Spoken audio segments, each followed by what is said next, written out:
Don't laugh. So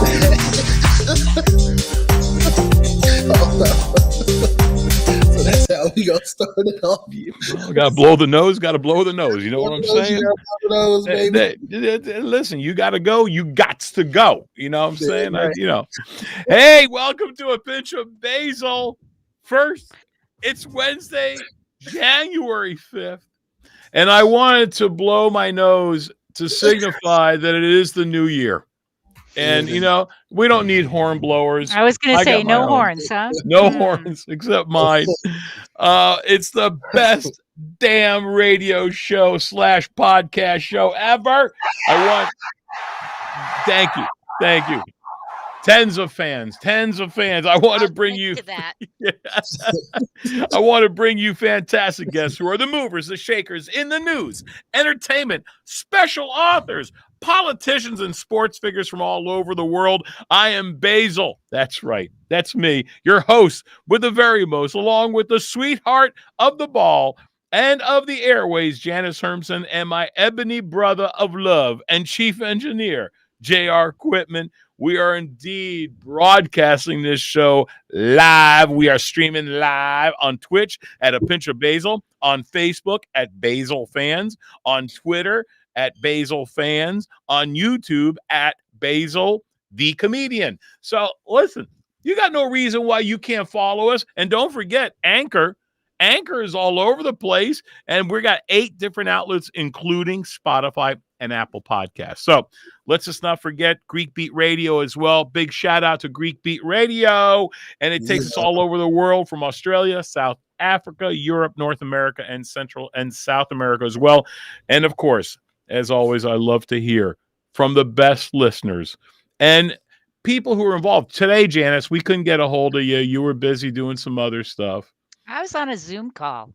Really? That's what you're I doing? was. Yeah, we were trying to play around, and she's making moves. Business. She's making moves, business. Okay, I see what's happening. All right. As long as she brings us along, it's okay. Listen. I told JR that I would clear my schedule for next week so that I could come on the chat with you. Well, you're in luck. I'm telling you, we're all in luck, because Janice will be there for that small little pinch of basil that we do in the afternoons. We did it today. It was unbelievable. We had a lot of listeners and a lot of viewers that came on with us. That was actually great. Hey, you guys, you can even call in as well. The 844 number is working, JR? Yes, sir, it is. Okay, 844-523-2633. Yeah, you hope. Okay. Right after I give the number. That's perfect. Well, it works on our end. Yeah, timing is impeccable. And like I said, we really want to hear from you, my special listeners. So go to the social outlets I just mentioned. Hey, you can even email us at info@a pinch of basil. Yeah, I know. I'm sorry. Yeah, very easy. Info, INFO, at a pinch of basil, and that's basil with an e.com. Follow, join us on Twitter, on Facebook, and Instagram at Basil Fans, BASILE FANS, and and Instagram. Listen, man, just follow, for God's sakes. Go to, especially, you guys got to do this, because we got a lot of stuff coming, and it's just been a crazy day today. After I talked with JR, we just had a lot of craziness go on. But anyway, hey, guess what? I want to catch up with you people. I'm going to be on the ships on Royal Caribbean for 2 weeks out of Tampa, Florida, on the Royal Caribbean ship, the Serenade of the Sea, for 10 days, really. January 28th, I'll be in Charleston, South Carolina. I'll be at the Comedy, the 28th for a concert, the 29th in Myrtle Beach at the Comedy Cabana, February 5th through the 12th, the OPA cruise for the Caribbean. Find out more. Go to basillive.com. basillive.com. Check out the dates. And we just, big concert coming up April 29th. I will be in wonderful Detroit at Andiamos. It's going to be very, very nice. So go check us out. Detroit Rock City. Yeah. Baby. Oh my God, man. It's Greek town for me, baby. Fundraisers, corporate events, private parties, theaters, comedy clubs. Email me at Basil, BASILE, at a pinch of basil.com. And then in a few minutes, our guest, fantastic author who we've had on the show before, Janice. Yes, thanks to you. from his follow-up book that he did, The Reflecting Pool, we're going to be talking to Otho. You ready for this? Because I love saying his name. It always kills me. Otho, pronounce his last name. Is it Eskin or Eskin? Eskin. No, I think Eskin. it's Eskin. Yeah, Okay. I recall. Otho is just, he was really, really cool. And I thought he was going to be like, but I really loved having him on the show. And thank goodness he came back on the show. So we're so happy. And guys, I just want to know, what'd y'all do? Anything special for the new year? I mean, just, let me know. What'd y'all do? Hanging out with family and Good. grandkids and kids and having a grand year. My daughter made roll-ups. You know what roll-ups are? What are roll-ups? They're steak and bacon and sweet pickles rolled up. Steak, wow, bacon, and pickles. All rolled up. She put them into the Is it a thinly sliced steak? Oh, yes. Oh, yes. Okay. You have to have the butcher slice it nice and thin. Okay. Number 3 is what they told us, if you know what that means. I have no clue. You're a cook. No. You're a cook. Come on. Well, number 3, I mean, slice, that's like paper thin. Yeah, it's pretty thin. Yeah. But it's very good. It's very That's good. great. Yeah, Kinda it like really the is. meat, Yeah, it's the actually a meat, German dish. It was my mom's favorite dish to make for us. So we decided, my dad always did shrimp at midnight, and we have, as a matter of luck, and we have continued that tradition. And so we decided to add mom to the whole gig, right? How cool is So, that? yeah, How so we had cool is fun. that? Yeah, I Yeah. mean, that was good. We had my mother-in-law wound up making black eyed peas is always the don't ask me the association between black eyed peas and New Year's Eve. I have no idea. But they eat that. It's very, very cool. And then I did a show. I did a show in Detroit, really in Novi. And it was Big Tommy's comedy club. Went there. It was a lot of fun doing that. And it's just a lot of fun. And JR, what'd you do, man? Anything special? Oh man, I didn't do anything. I had to work, of course, and then rushed here as soon as I could. I got off. So I direct the news at 11:30. Stopped doing the news and everything. Rushed home, watched the countdown on TV. Good for you, man. Good for you.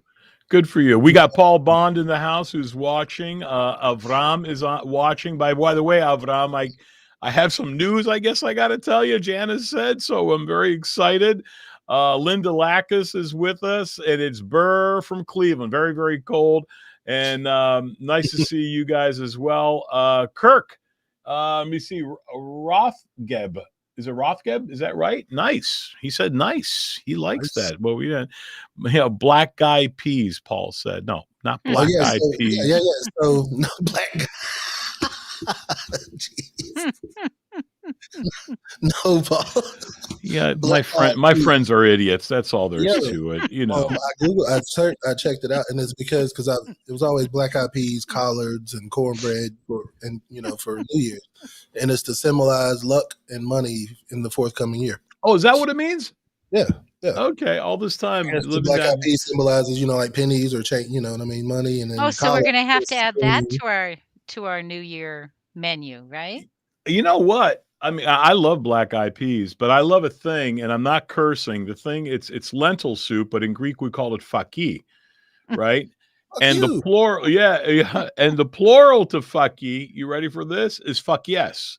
And I would just die laughing because when my mom would sit there, she goes, listen, Basil, I think, you're going to have faki for lunch. I'm like, you damn right. Yeah, you damn right. We're going to have some of that.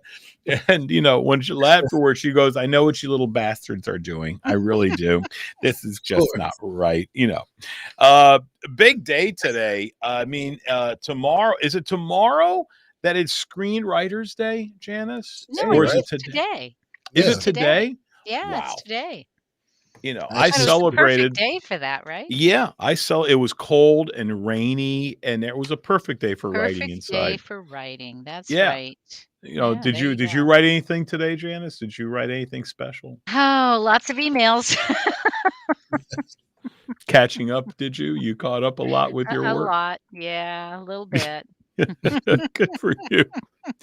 And JR, JR, on a serious note, man, with all the stuff that you've done with television and radio and stuff directing on TV and stuff, have you ever written anything like a book on some of the things to look out for, or I have not, man. I honestly have not.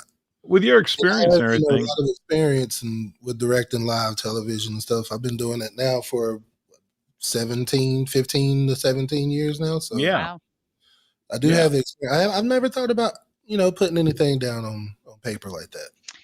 It would be fun to do. Valuable information. Yeah, it is. People could gain a lot from that. Yeah. Yeah, I really believe that. I know a publisher. I'm just saying. You know somebody for me? I know someone. Somebody relatively close to me. I don't know, but no, it could be. It's just nice to see. Just saying. And the other big celebration today, this is the important one. This is the best one. It's National Whipped Cream Day. Now. Oh, yeah, baby. Yeah. Now, if you're a dessert person, believe it or not, my doctor wrote a script once, and he brought it to the drugstore. Oh, God. Paul, stop working your material on us, would you please? Okay. This ain't a Pinch of Paul Bond show, man. That's right. It really isn't, although he may want it to be. A pinch of Paul, that's pretty good. Come on. A pinch of Paul, yeah. That's all we need. A little alliteration there. Yeah. What did you put on your steak? Some Paul? Yeah, that's good. That's just marvelous. That's great. That added taste I love so much. Yeah, I mean, whipped cream. Huge whipped cream fan. You remember Cool Whip? Cool Whip? My father, man, would lie. He would go into the kitchen, slowly open up the refrigerator door, and my mom would be screaming, "Zane, where are you?" "No, I'm getting some water." And he's opening up the refrigerator, and he'd take a big scoop of whipped cream in his mouth. And my mom is screaming, "Are you eating whipped cream?" Now, my father had a mustache, and he would have white going across the mustache like this. And he would literally lie with a straight face. And he's like, no. Meanwhile, he's got all those white on his lip. And I'm looking at my dad like, Right. Got to do that differently, Dad. Oh my God! I said, you are an exceptionally terrible liar. For God's sakes, what the hell's wrong with you? Whipped cream, man, my favorite, man. Love some whipped cream. Oh, yeah. Even on the whipped cream, there's so many applications, though, JR. Wouldn't you say? Very versatile. I put whipped cream in banana pudding when I make it. You got to recipe whipped cream and banana pudding. You cream it up a little bit. So you just put whipped cream in the pudding. Yeah, well, it's a mixture of the whipped cream, and you got it's a recipe. There's a recipe for it. I forget. My babysitter's husband actually gave it to me. Shout out to Whitney Goodson, please. Yeah, shout out to Whitney Goodson. Yeah, gave me the recipe for it because they had some one time at the house when I went to pick up the kids one day. Yeah, I mean, for all those who are listening and watching right now, delicious. Can you just tell us some of the applications so we don't have to say it? Some of the applications for whipped cream, I think. No. If you gotta step back here, and we have to do a little bit of Irish whiskey and coffee and whipped cream. Yeah, that too. And Irish That's coffee. Nice. Come on. Irish coffee's not bad. I'm not letting you go there. I am not letting you go there. No, I don't believe some sexy music on my audio board here. First of all, you get that whipped cream going. Yeah, you do a couple of whippets. Not going there, boys. Yeah, you do the remember the whippets? Sounded like someone was tightening up the guitar strings in your head. Dong dong dong dong dong dong dong dong dong dong dong dong dong. And I'm like, oh my God, this whippets are delicious. I love it.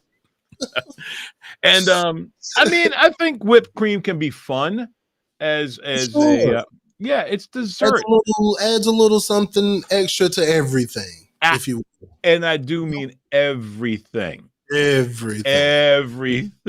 Janice, you have anything you want to say to us? I already said it. I think it's beautiful. It's incredible. It's incredible. I don't understand why. And the funny thing is, act like an adult here. I'm trying. When will that happen? Really? Really, Janice? Really? Well, Paul has his contribution. You might. What's he got? What's he got? Oh my goodness! There he is. There. Let's go ahead. There you go, Paul. Yeah, those little cheese nips. I love the cheese nips with the whipped cream. It's delicious. Delicious. The cheese. Those really, are good, Paul. You too, huh? He's one of the boys. Yeah, you're like a teacher. You're like a teacher trying to hold us back. Where's my little bun? I'll put my hair out the little bun here. Right? Miss Hermson, I got an idea. Give me a break. Could you imagine having a class with us two imbeciles in there? Oh no. My Lord. No. I think we would probably wind up somewhat being like inseparable, outside of class, on the field, in class, we'd have fun on the field together for sure. But my mom would have loved you. She would have said, he's so nice. And all the parents loved me growing up, man. All of them. Of course. Who wouldn't love the big lovable black guy? You know what I mean? The big lovable black guy. You know what I'm saying? Everybody loved me. That's the way you describe yourself, huh? The big lovable guy, man. If you don't like me, if you didn't like me growing up, you just had personal problems. You know what I mean? I didn't have a problem with anybody. I hear that's funny. Issues if you didn't like me. Yeah. Ma'am, can you describe the gentleman? Well, it was Basil and that big lovable black guy. I just don't know. Man. JR? Oh, yeah. Oh, okay. Oh my goodness. Okay, we're gonna pay the price for this one. I'm just telling you. All right. Likes anything with. Really, Paul? Really? Whoa. Now, there is a line. Paul. You definitely cross it. Ixnay on that one. Holy Nitsa, how you doing? Is it Nesta or Nitsa? That was my friend from earlier today. Yeah, Matt. Nesta, what's up, man? He's in Jamaica, right? Yep, in Jamaica. I used to spank on video games all the time. Do we have to say spanked after we just gave Paul crap? Oh, is it time for me to leave now? No. You brought up the subjects, and we're just reporting on. I know better too. I do. I know better. You knew that this was a time bomb ready to go off as soon as we mentioned it. I know. But I do love whipped cream on pumpkin pie. Whipped cream. I'm not pumpkin pie. No, really? I like sweet potato pie. Love sweet potato pie. You see, to me, sweet potato pie tastes just like pumpkin pie. It's probably, but I just don't like the taste of pumpkin. It's too. Now, I love a good pecan pie. I'll eat pecan pie any day, and also a hot blueberry pie with a big scoop of vanilla ice cream. Janice, what's your favorite? I would say pumpkin pie. You like pumpkin too? See, I do. Yeah, pumpkin pie with ice cream, vanilla ice cream. Huh? Is it warm? Does it have to be warm? No. Really? I'm a huge fan of vanilla ice cream, so Yeah, me too. Vanilla ice cream is the best. Vanilla ice cream on a good hot slice of apple pie. But it needs to be either French vanilla or vanilla bean. I like vanilla bean. Yeah.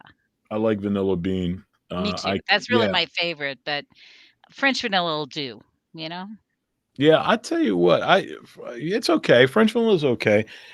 Vanilla bean though, that's the way to go. Vanilla beans, just. For sure. He says, Avram says the two of us would be lost without Janice. For sure. Avram, you know better. 100%. 100. Homemade chocolate pudding with the chocolate. Oh, you like the chocolate pudding skin? No, that was never. What does that even mean? The chocolate you never had. the hell is that? It's not racist, okay? Just stop right there before you go any further, man. You never had chocolate pudding where the top would somewhat gel up and become like a skin layer? Ooh, Vanilla doesn't have that, but chocolate does for nah, some odd reason. I think it's something in the chocolate itself, Is it still seems like it's edible. It's edible, yeah. That don't mean that it's spoiled or nothing, you know what I mean? Like, yeah, no, it's edible for sure. I mean, there's no two ways No, it's awful. it's edible but awful. Yeah, I'm not a big chocolate. Sorry, Paul, but awful. No, the only thing chocolate I like is chocolate.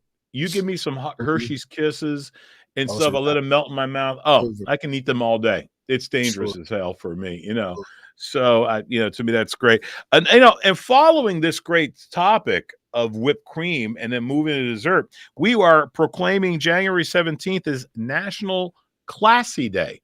What a wonderful way. How did that happen? Yeah. Well, we're doing this. I have friends. I love these kids. And, I'm not going to say their last name, but there's George and Tommy. And they said, if you want to be classy, you got to hold your glass like this with your pinky up. And every time you show class, pinky's up. That's all you got to do. And it's a classy thing. I have to remember that. Yeah. There you go. See, here. There it is. All right. I can join this party. Maybe. Yeah. Sure. The classy stuff. You can join that. But when it comes to the whipped cream, no. No. Not happening. But they actually did this for a wonderful wonderful lady who really did so much and brought so much humor in television. Betty White. We lost a tremendous individual in the arts who was simply hysterical, funny. I just, I loved her. And her last name, although not spelled the same as my last name, is pronounced the same way practically. And it's Kachikas. And my last name is Katsikas.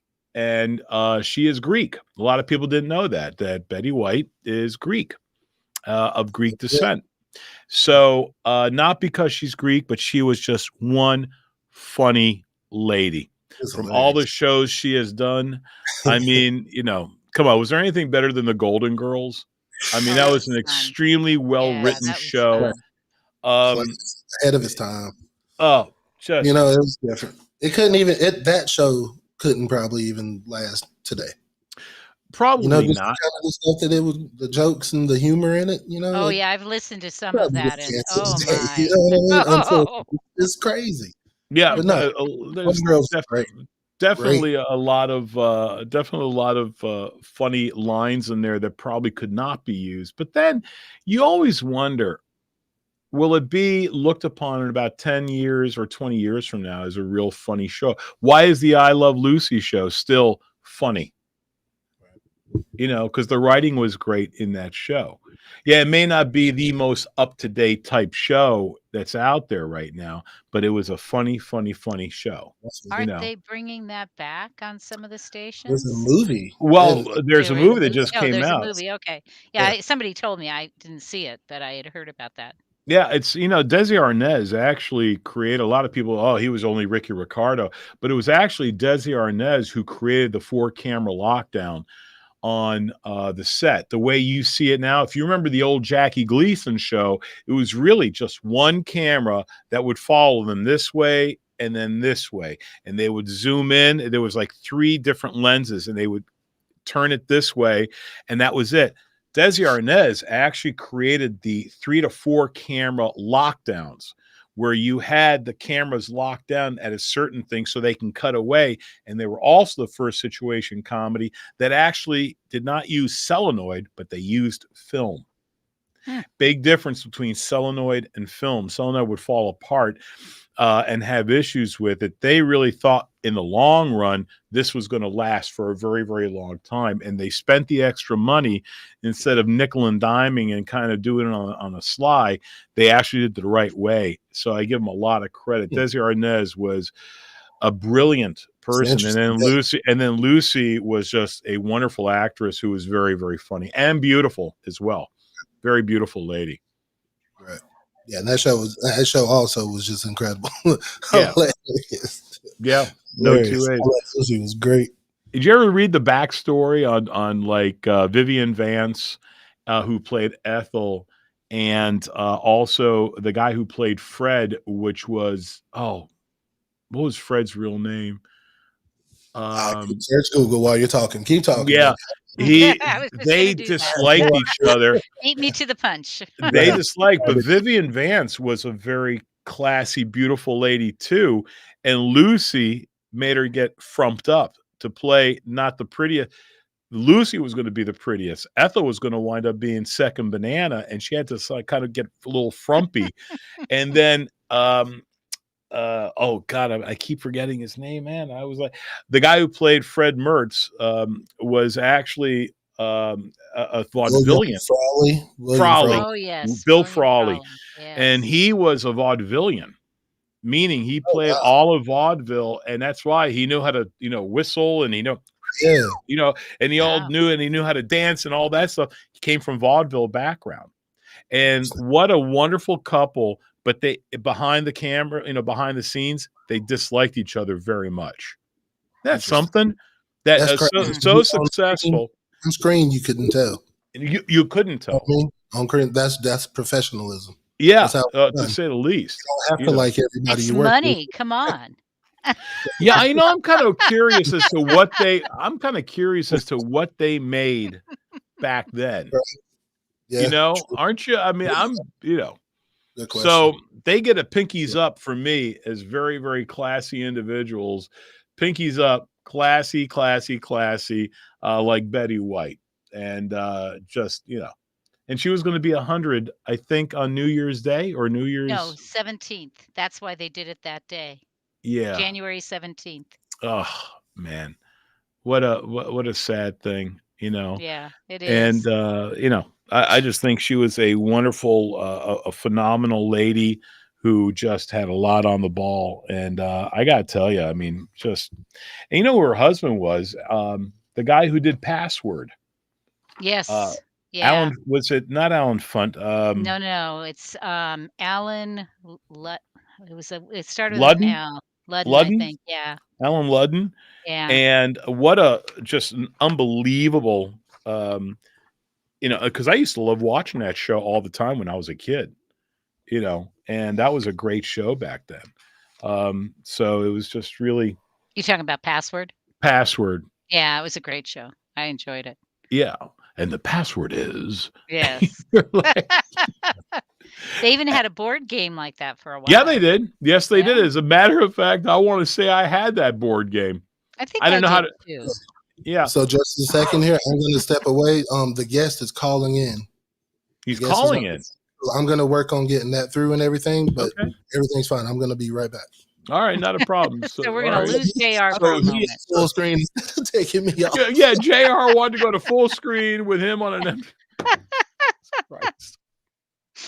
Anyway, I'll tell you what, it's been a little bit crazy with the stuff with the weather. Well, all that stuff on I-95, and a lot of the liberal press was actually putting down the governor-elect, who is the Republican, and they were blaming him. And he's like, hey, I didn't even get sworn in yet. This is not my ball of wax, which I thought was hysterical.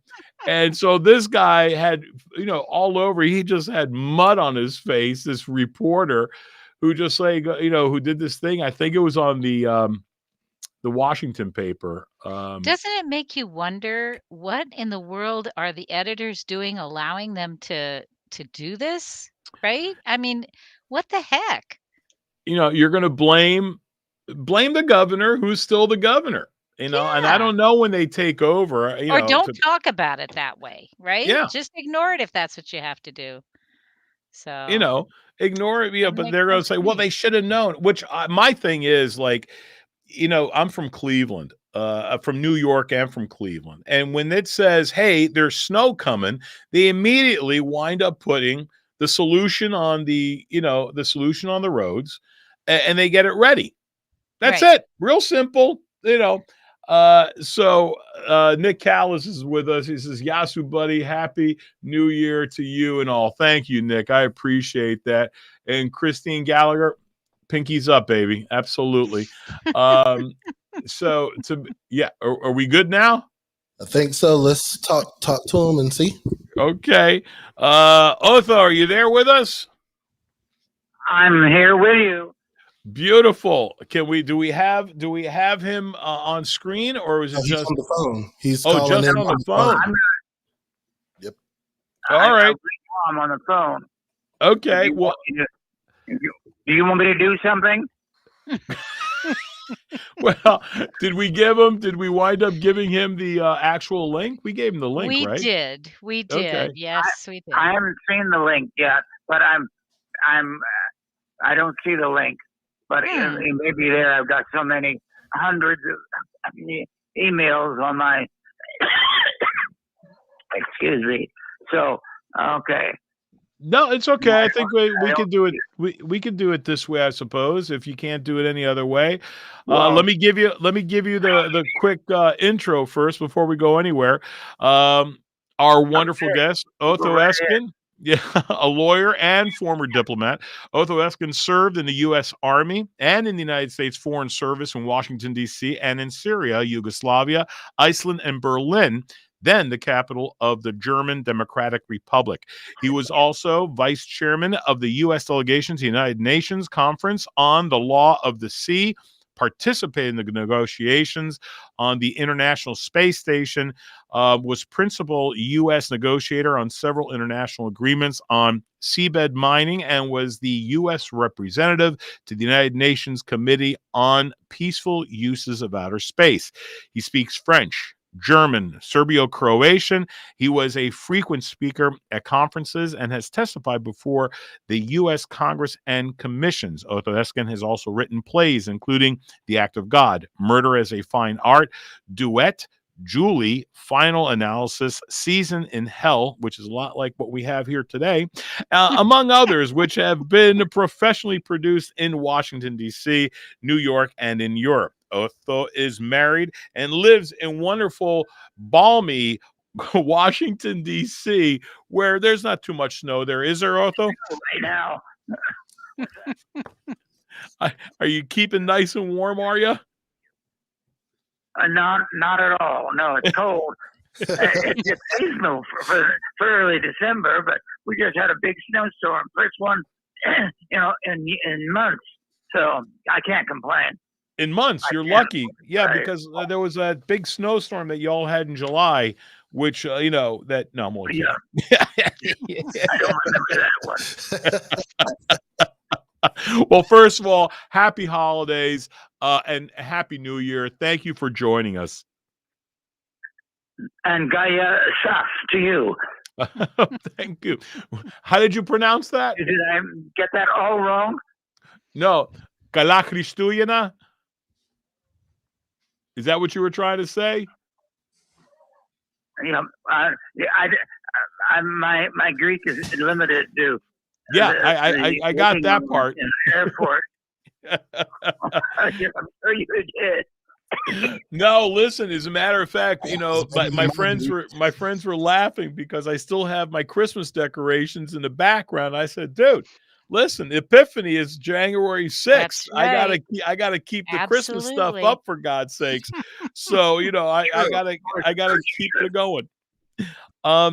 Listen, right off the get go, I gotta ask you a couple of questions. Love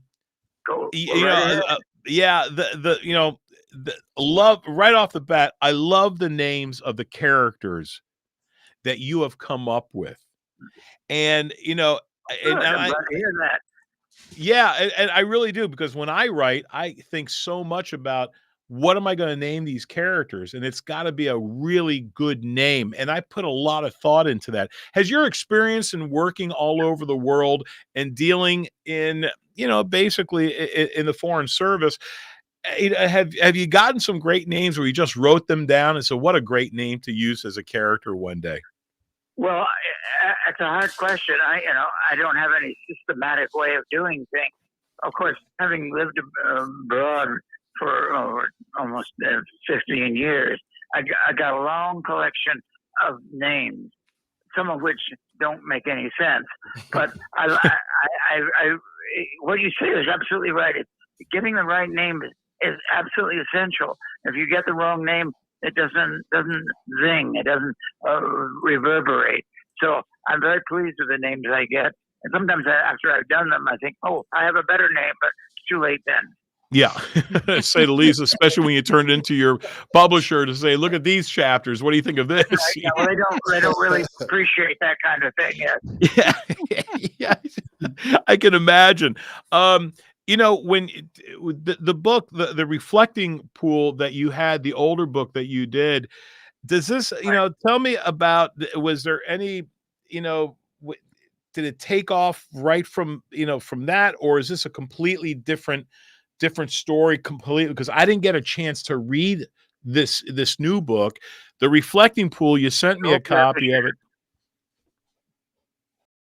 Well, to answer your question briefly, it's a totally different story, but a lot of the same characters. The main character, which is Marco Zorn, who is a homicide detective in Washington, D.C., it remains the central character. But a number of the other figures in the Reflecting Pool appear again. He has a different partner, but many of the other characters are the same.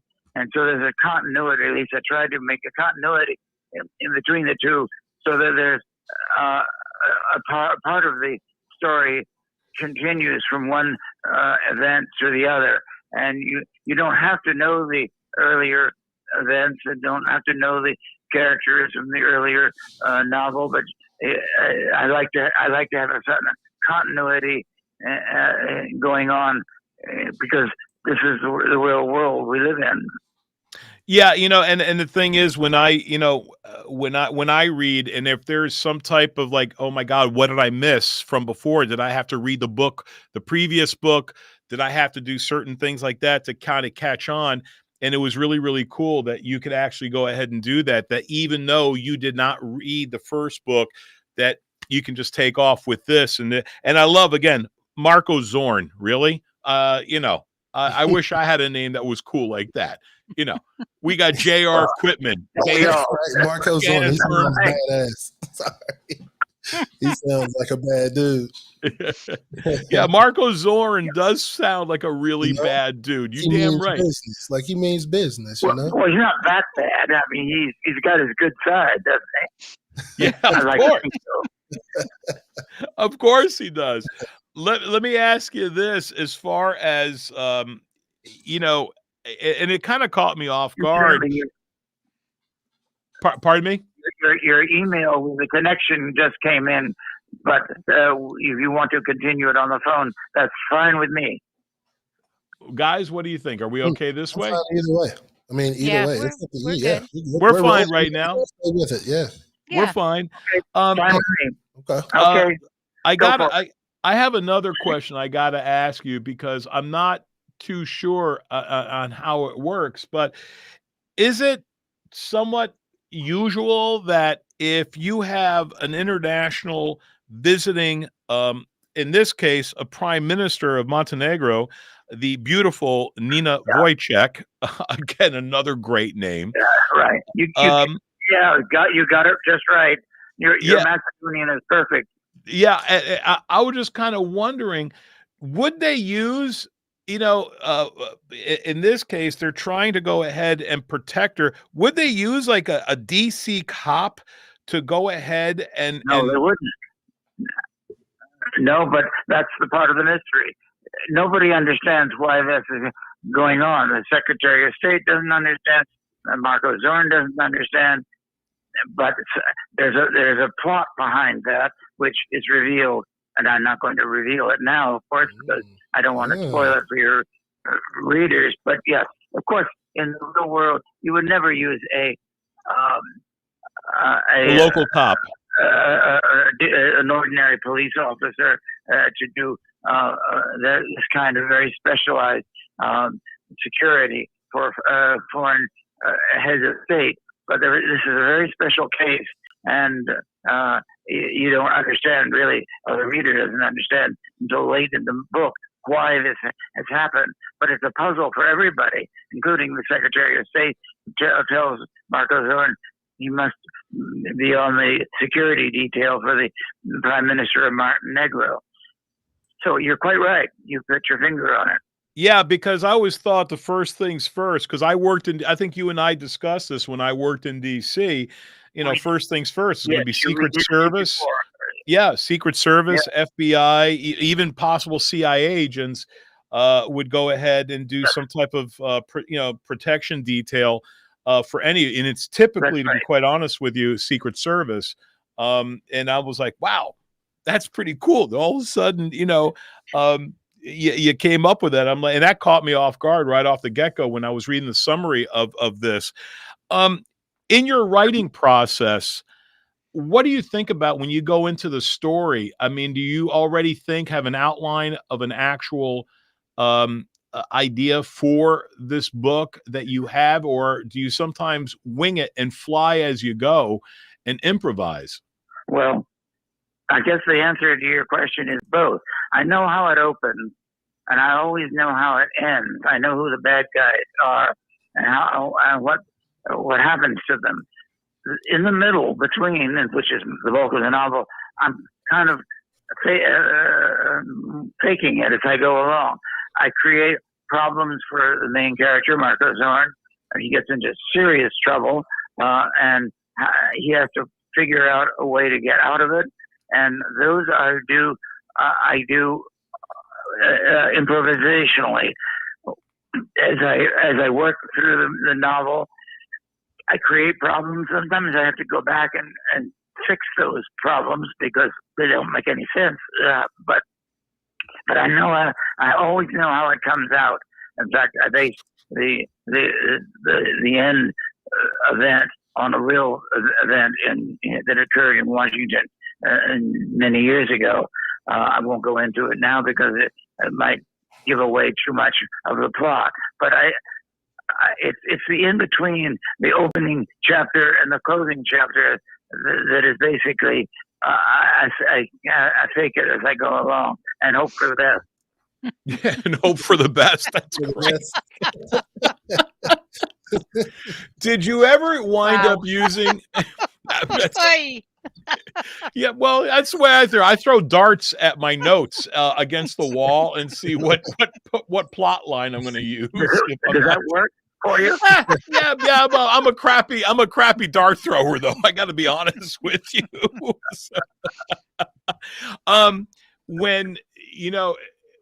When you do your research, and I'm sure you are so well versed, with all the experiences that you've had in the Army, in the Foreign Service, doing what you did, and I'm sure you have done so much research. Did you ever get the opportunity, like when I write, one of the greatest tools that I used to use was Congressional Research Service, CRS, which is part of the Madison Library.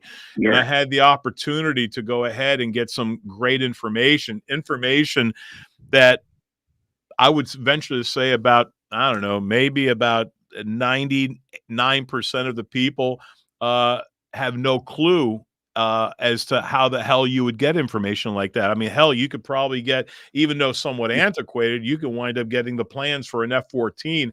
That was always the big deal. Tom Clancy got in trouble when he wound up using information and interviewing various admirals and generals to find out how the intricacies work on a book that he was working on. Did you ever wind up going ahead and maybe, getting information and you're like, and people are like, how did you get that information? And you're in trouble for that? Well, I've never gotten in trouble. Not yet. I guess I can wait for the knock on the door at some point. But no, I don't do that kind of thing. I do go on the internet and do a lot of research for a lot of the specific things. A lot of the stuff that I have in the book is really alien to me. first place, I don't go around beating people up and getting shot at and that kind of thing. So I'm having to, fortunately, not yet anyway. So I rely on the internet. I Google lots of stuff, and I show many file folders worth of information, which I then use or not, or just dispose of, as the case may be. I haven't used the Congressional Research Service, but I have done almost every other service that's available online. I find it an invaluable resource, and I just hope people don't see through it and somebody. I don't think I'm going to get in trouble by using Wikipedia. I think that's pretty safe.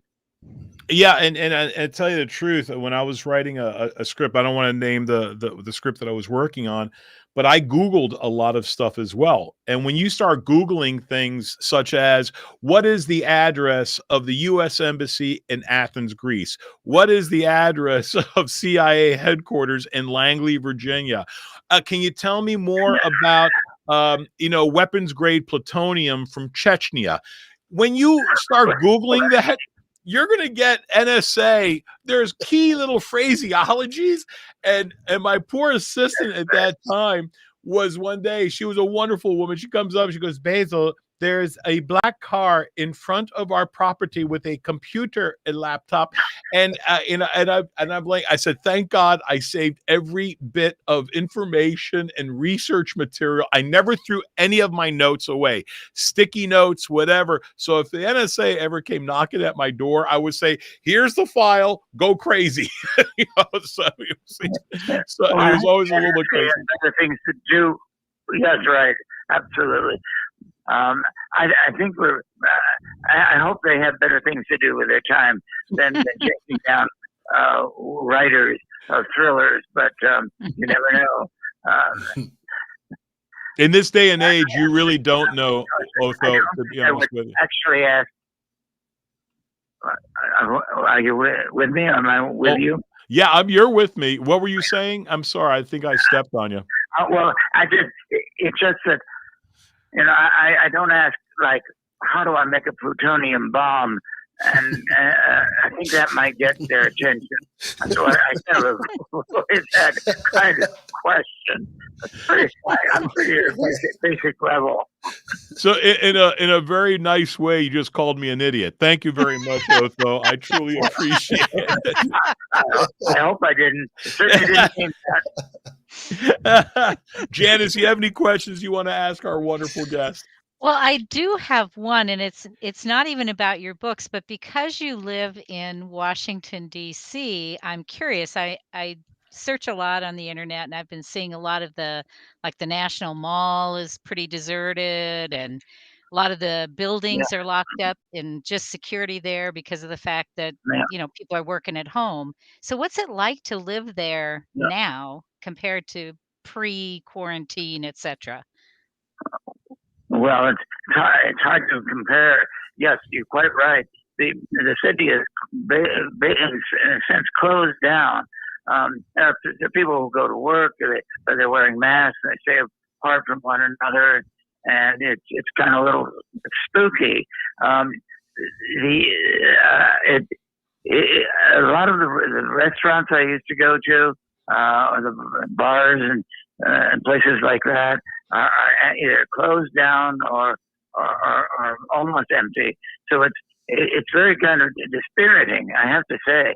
I live just right next to the FBI. I don't see people going in and out.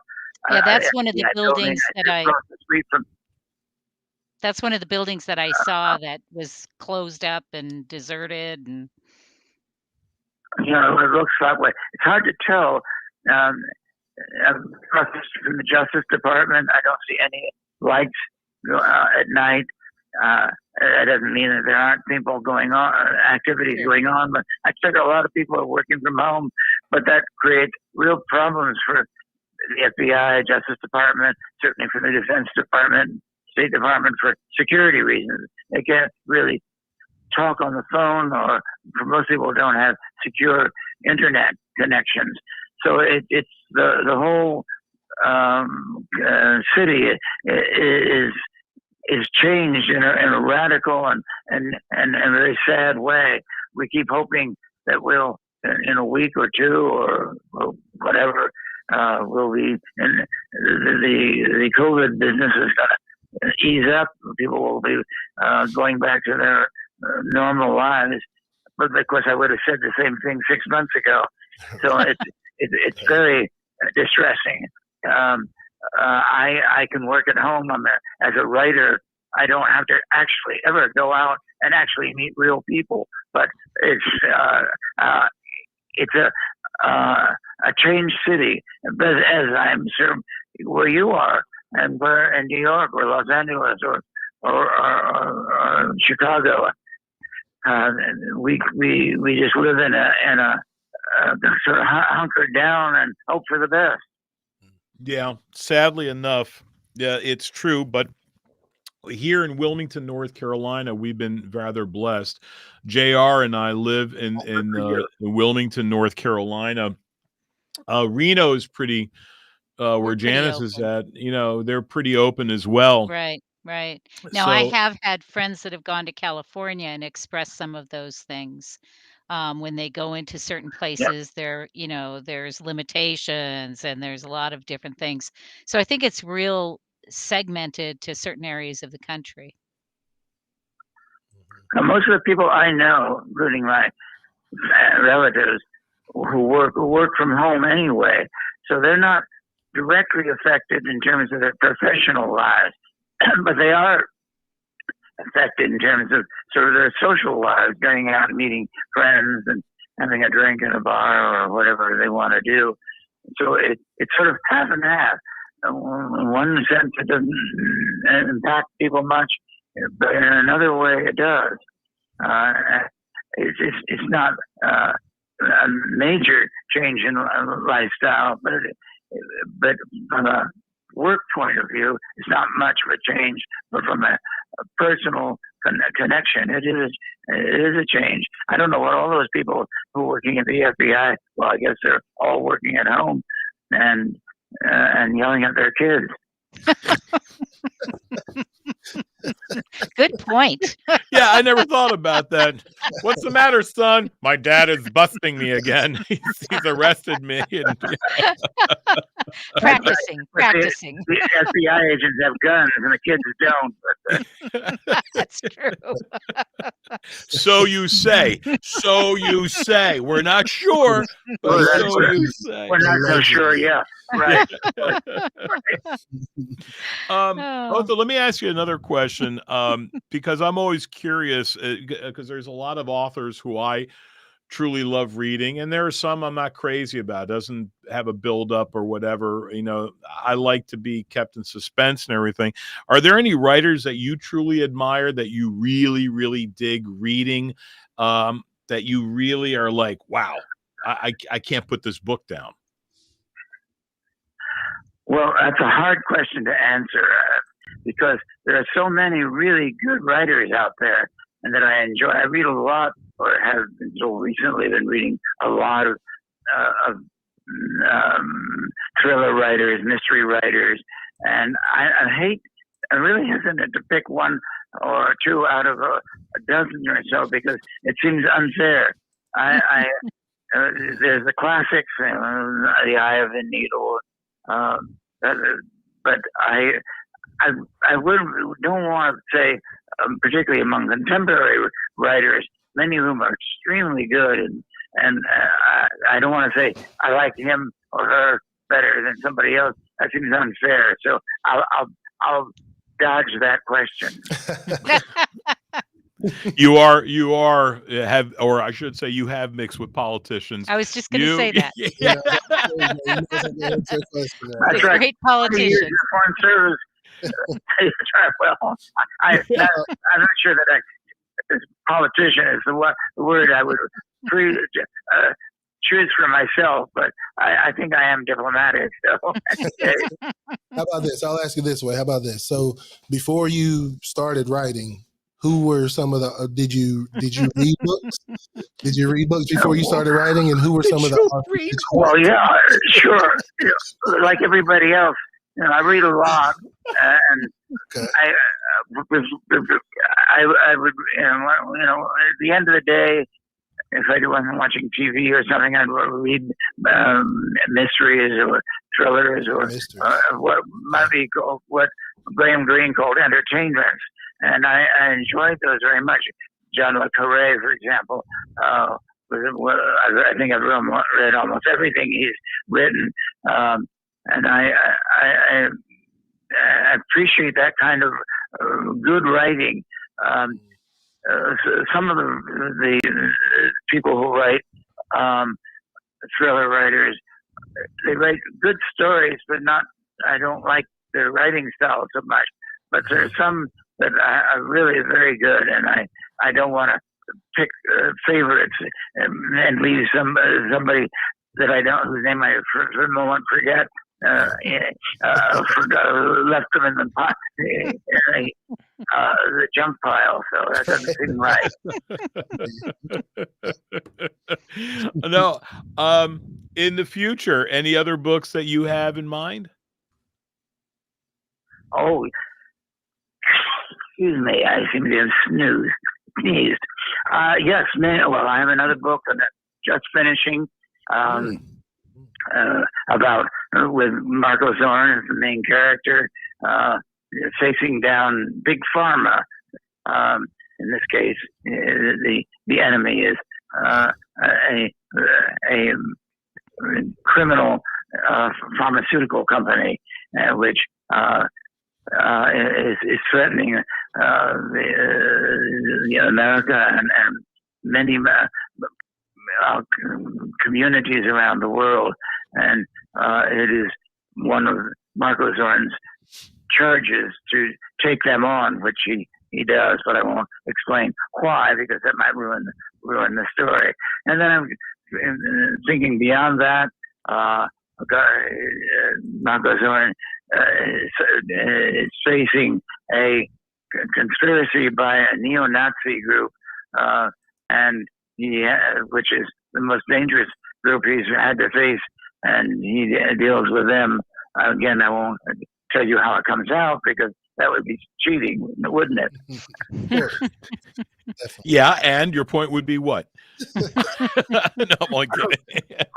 My point would be, go buy the book when it comes out. There you go. Do you know you have a timetable of when the book will be out? When this third book will be out?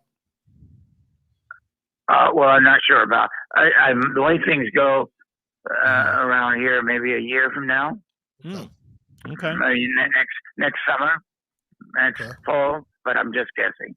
I don't have a contract in hand, so I don't want to make promises I can't keep. Well, cool. Headshot just released in December, right? Mid-December. That's right. Yes. Yeah. Yes. Right. Okay. December. Yes.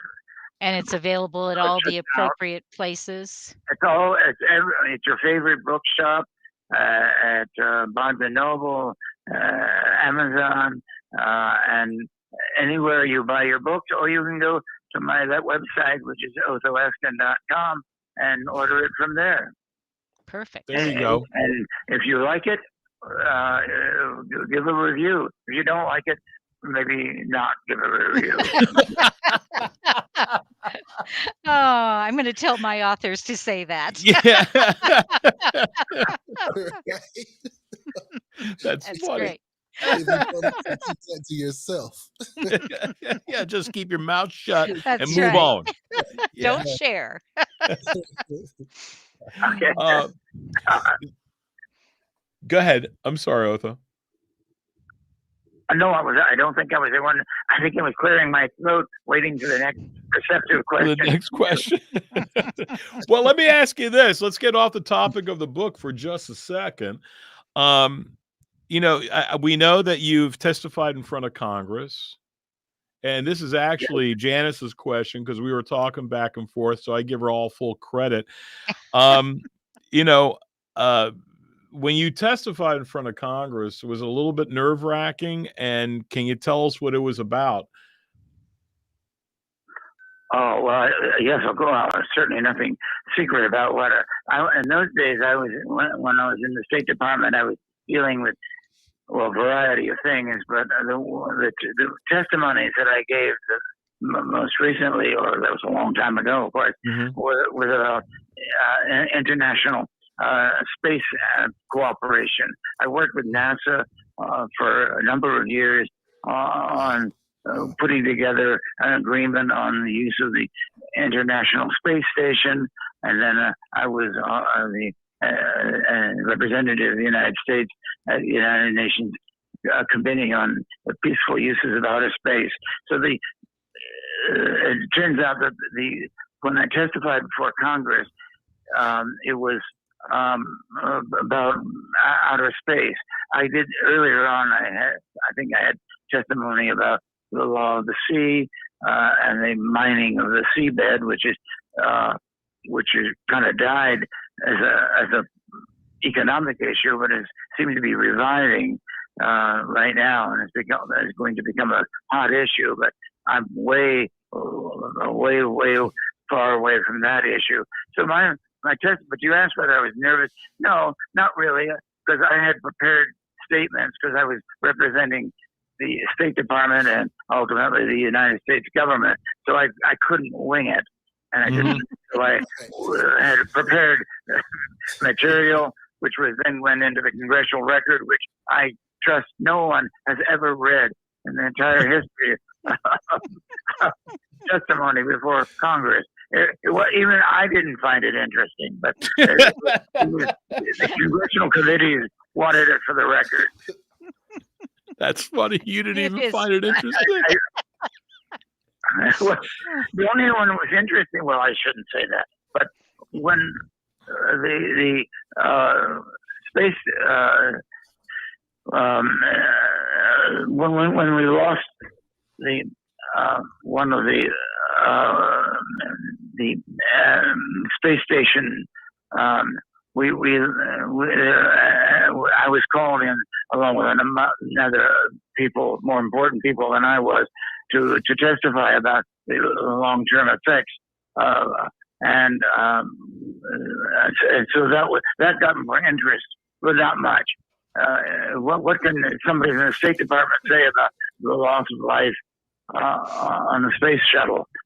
It was a tragic event, and all I could say is it was a terrible, tragic event, and we hope it will never happen again, which of course actually did happen a few years later. So, but you realize that I don't think the State Department views on these issues were captivating to members of Congress. My recollection is there were usually 2 or 3 members of the committee there to make a quorum. Did not say that they were very surgically riveted by my testimony, and I had other people that were testifying who were actually some stars. So I kind of got put into the shadow, but that was all right. I enjoyed doing it, and then I got to read my testimony. It was when the congressional publication that came out. We're always given a chance to look at what we said. We're told not to change the substance, which of course we couldn't. But it's embarrassing to actually see a word for word what one actually says in testimony. But it worked out fine. I enjoyed it.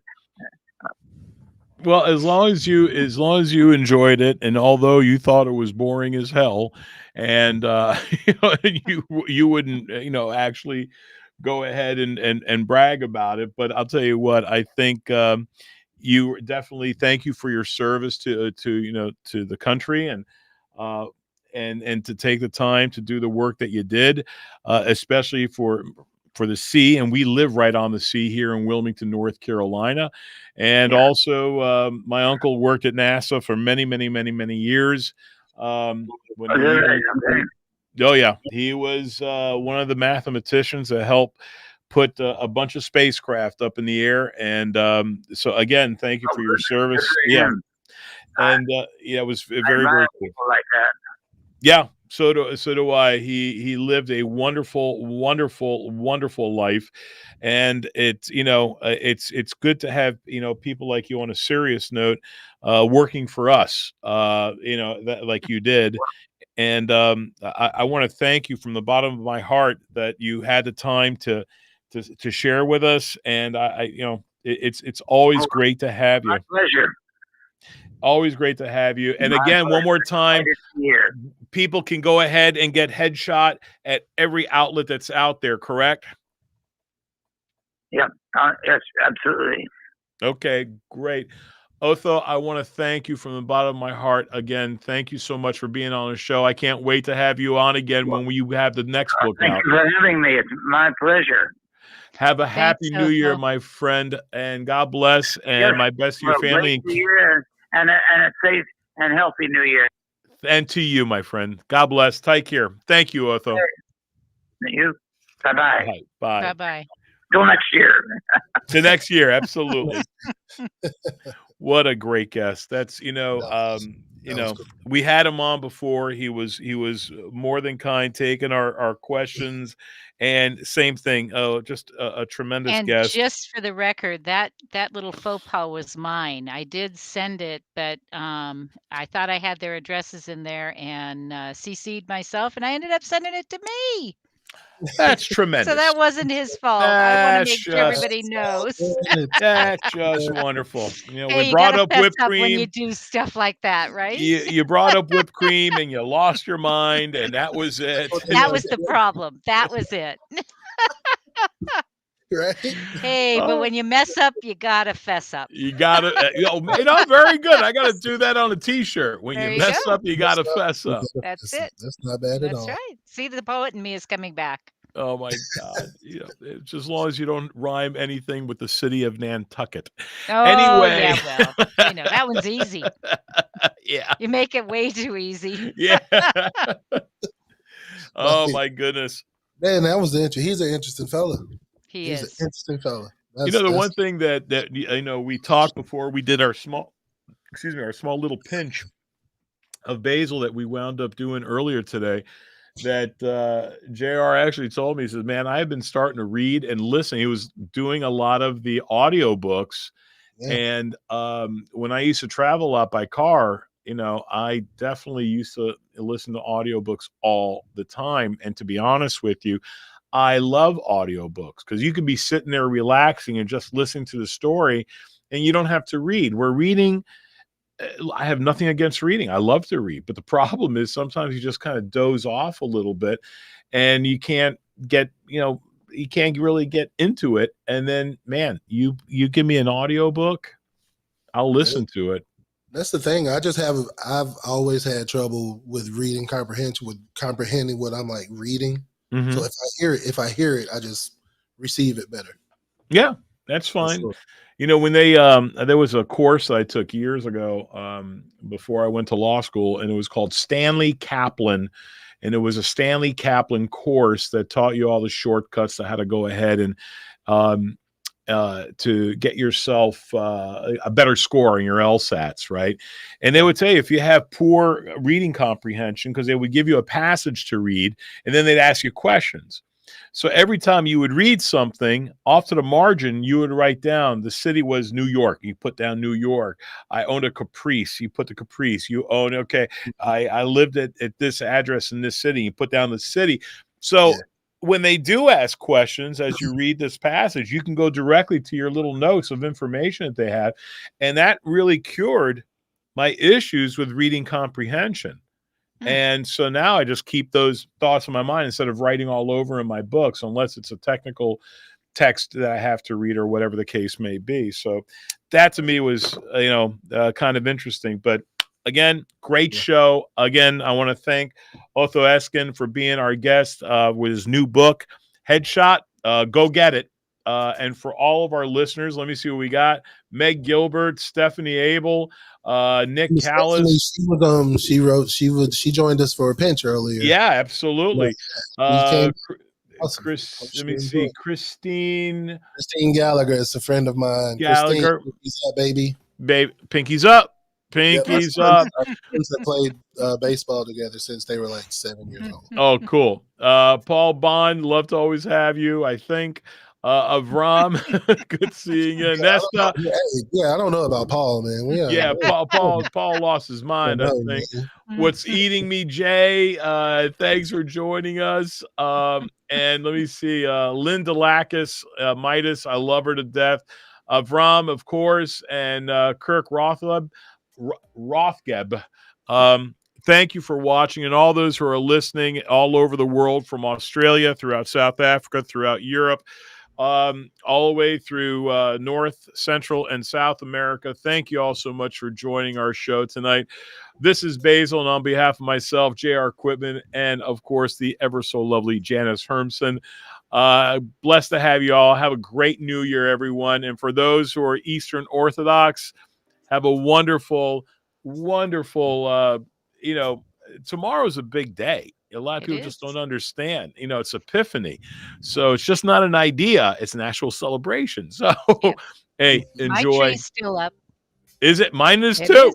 Yes, absolutely. Can't take it down before January 6th. Nope, absolutely not. So for all of you, don't worry, JR. You ain't Orthodox, man. You got your. Go ahead. I'm not either, JR, but I understand the celebration. Go ahead. Show them your dolls. Go ahead. Show the dolls. Yeah.